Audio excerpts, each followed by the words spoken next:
18 वर्षाचं स्वप्न पूर्ण झालं.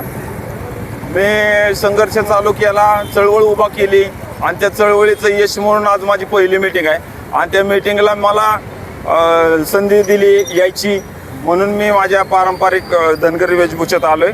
हा आमचा सन्मान आहे आणि चाललोय मीटिंगला. तुमचा खरं तर राजीनामा मागितला जात आहे, याविषयी तुमचं काय मत आहे? आणि आज तुम्हाला मीटिंगला देखील तुम्ही उपस्थित राहिलेला आहे. राजीनामा मागितला जातो एका विशिष्ट वर्गाकडून आणि त्यांना राजीनामा पाहिजे. राजकारण संपवायचं ही षडयंत्र असते आणि या यांच्या षडयंत्राला बोलून राजीनामा द्यायला आपण येडे वाटलो का? ती गेम आहे, ती लोकांच्या समोर येईल, काही काळजी करायची गरज नाही. आपण मीटिंगला चाललोय.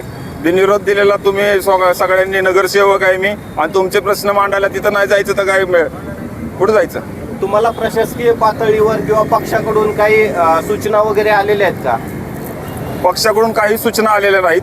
TV चॅनलच्या माध्यमातून जसं अर्धे सेकंदाची टेप वाजवली ती कोणाची काय सिद्ध व्हायच्या अगोदर मला दोषी ठरवला आणि TV चॅनलमधूनच माझी हकालपट्टी केली. तसं काही कुठलाही कोणाचा फोन नाही, कोणाचा अधिकृत पत्र नाही, काय नाही. ही गेम आहे, रिंग केलेल्या लोकांची गेम आहे आणि त्या रिंगमध्ये आपण फसत नाही. तुमच्या प्रभागात काल एक प्राथमिक शाळेच्या समोरचा तुम्ही एक व्हिडिओ टाकला. व्हिडिओ टाकल्यानंतर सोशल मीडियावर काही कमेंट पण यायला लागल्या होत्या, एवढ्या दिवस झोपला होता काय, आत्ताच कसं तुम्हाला हे दिसायला लागलेलं आहे? आता इथून पुढचं तुम्हाला कामकाज करत कशा पद्धतीने? या विषयात असं आहे की मी माझे CEO आहेत त्यांना एक फोन केलेला. आमच्या नगरपालिकेचा ग्रुप आहे त्यांच्यावरती मेसेज केला होता. शाळा भरली, लेकरांच्या शाळेत तळ साठले आणि तिथं जाऊन प्रशासनाने कुठंतरी त्या लेकरांना जायला अडचण होणार नाही याची काळजी घ्या म्हणलं होतं, पण कोणीही काळजी घेत नाही. बारामती शहरातल्या एका शाळेची ही अवस्था आहे आणि ही महाराष्ट्राच्या पुढे येणं हा माझा उद्देश होता.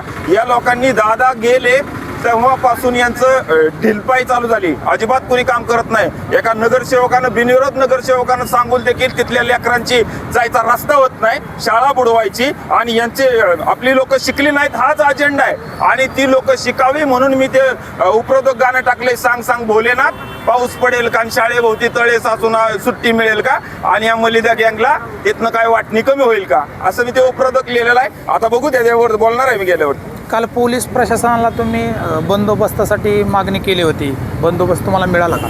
काही वेगळ्या कमेंट्स आल्या होत्या धमकीवाजा, त्यामुळं मी शहरचे PI चिवड शेट्टी यांचा आभार मानतो. त्यांनी मला आज पोलीस बंदोबस्त दिलेला आहे. पोलिसांचे लोक सकाळपासून माझ्या सोबत आहेत, कुठल्याही प्रकारची अडचण येणार नाही. माझे मतदार देखील मला सोडवायला आलेले आहेत आणि त्या मतदारांच्या ज्या पद्धतीनं मतदारांना नगरपालिकेच्या सेवा मिळत नाहीत, त्यांच्या लेकरांना शाळेत जाता येत नाही आणि ही लोकांचे प्रश्न सोडवणार कोण?